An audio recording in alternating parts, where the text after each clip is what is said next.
Holding on to the past, holding on to a past event, holding on to the past incidents are all the baggage that we carry in our minds and hearts.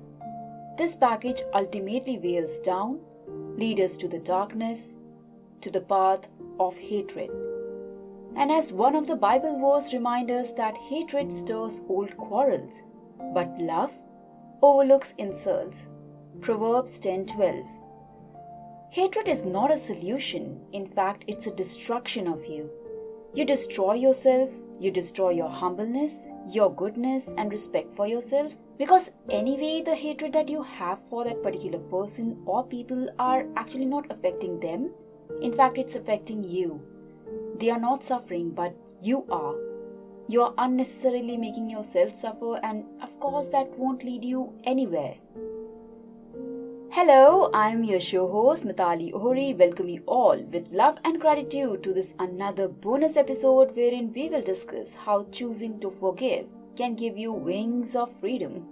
Not like an actual wing though, oops, but a freedom to live more openly, more lovingly, more happily.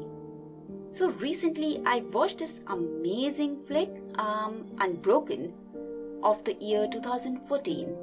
I know, I should have watched it way back. What's wrong with me? Well, coming to the point, this movie really moved me. So for those of you who haven't watched this movie, please allow me to set up a base for you. It's based on a true story. Basically covers the chronicles of the life of Louis Zamperini, who was a US Olympic runner and later enlisted himself into armed forces during the Second World War. His plane crashed in the Pacific and he survived in a raft for 47 days adrift along with 2 more crew members, out of which one did not survive. They were later captured by Japanese Navy and sent to a POW camp wherein Louis was physically, mentally and emotionally tortured, and he became a particular favorite target of the sadistic prison camp guard Watanabe. However, after the war ended, the American prisoners were released and they headed back home. So, why am I sharing all this with you? Well, despite prolonged tortures at the camp, he made a choice to forgive all of the Japanese camp guards. He chose love over hatred. He chose to follow God's path to forgive and unburden oneself.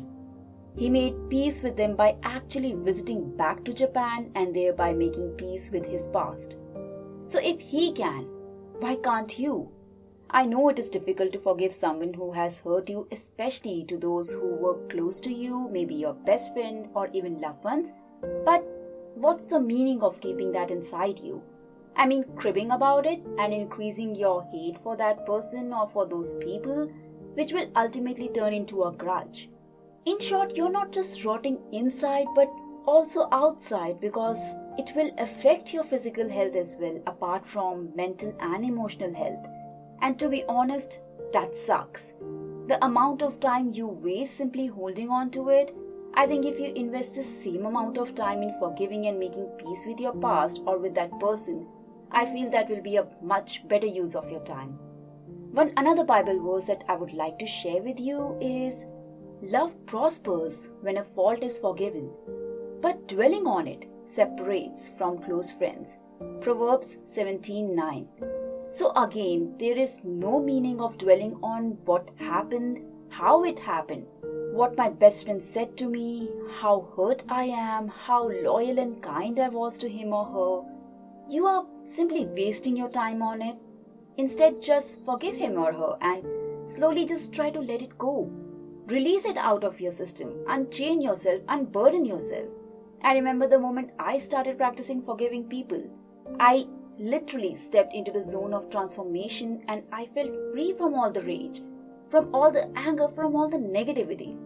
When God forgave us for all our sins and still forgiving us whenever we sin, then again, why can't you?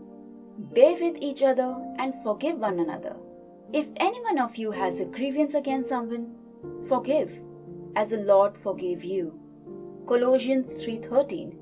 Love and kindness is the base of our humanity. The Lord is asking us to follow humanity. to follow His path and words, and to love your neighbors and even your enemy.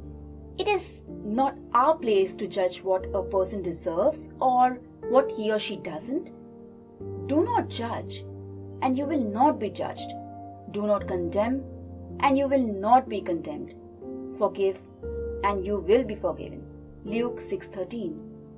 In order to forgive a person, you don't need to specially reach out to them. You can simply forgive in your mind and heart. So if you're ready to forgive, here's what you have to do. Close your eyes.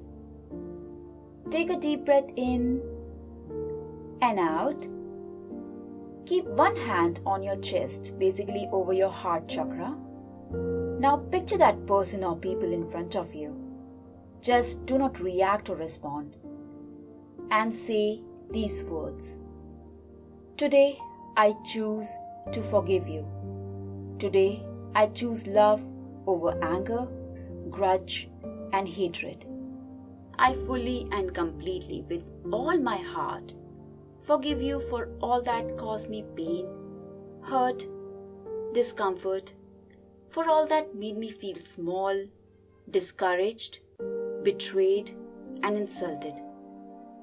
I now and forever release you and all the feelings circulating with you out from my system. I choose to let it go. Visualize that person slowly blurring out from the scene. Now open your eyes. Take a deep breath in and out. Observe how you feel. If you do not like to visualize, then you can also practice this ritual using their name. For example, today I choose to forgive, name of the person, and so on and so forth. Please remember, it does take time to get over the feelings of hurt, so it's better to keep practicing this exercise. So, in the end, all I would like to say is make the right choices, make the right move. We weren't gifted with this life to hate or to be a cause of someone's unhappiness. Just try to be humble, polite. Do not immediately react.